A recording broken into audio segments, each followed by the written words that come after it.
The KYY K5 is a 15.6-inch portable monitor. I don't trust adverts, so I plugged it into everything: mini PC, iMac, Pixel phone, and even a gaming rig with an eGPU. Here's the good, the bad, and the pixelated.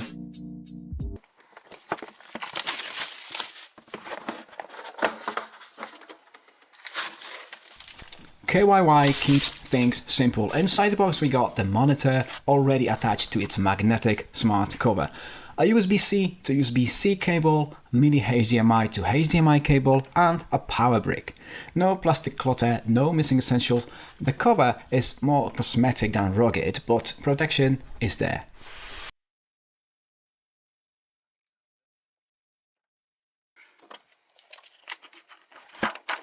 At just around 800 grams and 10 mils thick, the K5 feels closer to an iPad Pro than a monitor. It slips into a laptop bag with zero force, and the metal chassis gives it a generally premium feel.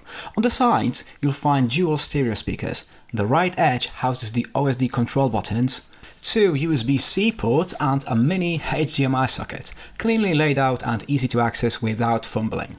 The smart cover doubles as a standby but only allows 2 fixed angles, good enough for the desk, limiting for flexibility. But the surprise feature is the 75 by 75 mils VESA mount, rare in this category. That turns the K5 from a travel-only tool into a legitimate desk companion ready to slot into a hybrid setup. The K5 covers almost every base: 2 USB-C ports, both handling video and power, mini HDMI, and a 3.5mm headphone jack. That means PCs, laptops, consoles, Android, etc., and even DeX setups are all fair game. So let's test it out in practice. Mini PC via USB-C, 1 cable for power and display, no drivers, no extra setups, just plug in and it works. iMac via Thunderbolt USB 4 instantly shows up as an extended display.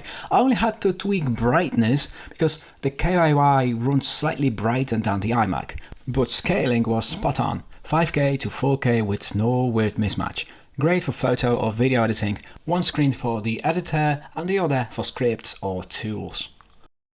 Now, Android phone, in this case my Google Pixel phone, via USB-C and a power brick. Here the power brick is essential because phones don't push enough wattage over USB-C to power a 4K panel, so you need to feed the monitor separately.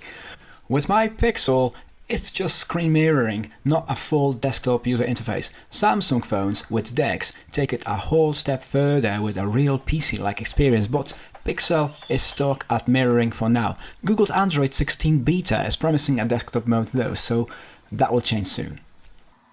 Now PC plus eGPU via HDMI and a power brick. Same deal here, HDMI only sends video, no power, that's why the brick is non-negotiable.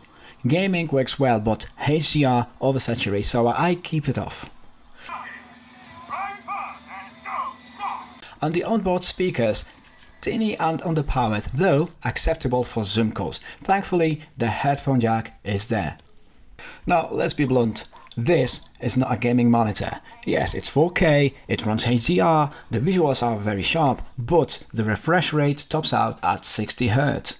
My eGPU was happily pushing Forza Horizon 5 past 200 FPS, but the K5 locked it at 60.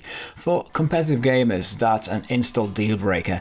If you live by 144Hz or die by 240Hz, move along. But for everyone else, for casual gaming, emulators, Switch sessions, or even Netflix binges, it's vibrant, sharp, and more than good enough. HDR looks better off, but the panel still delivers eye candy. The built-in speakers, as I said, they are fine for background noise, but don't expect explosions to shake your desks. Use headphones. Now here's the headline specs.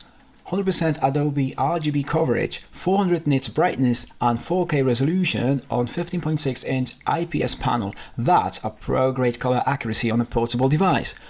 Pixel density here isn't marketing, it's what lets you edit a raw photo or CAD drawing without squinting at blurred edges. The limitation, again, 60Hz, but for productivity, 4K at this size is a leap above 1080p rivals. It's sharp enough to justify carrying as a second screen for creative professionals. So the K5 isn't here to replace a high refresh gaming monitor. What it does well is bring proper 4K clarity, pro level color accuracy and simple one cable setups into a package you can actually carry around. At around 260 British pounds or 260 bucks, it's a solid value, especially if you need a second screen for editing, productivity or even turning your phone into a mini workstation.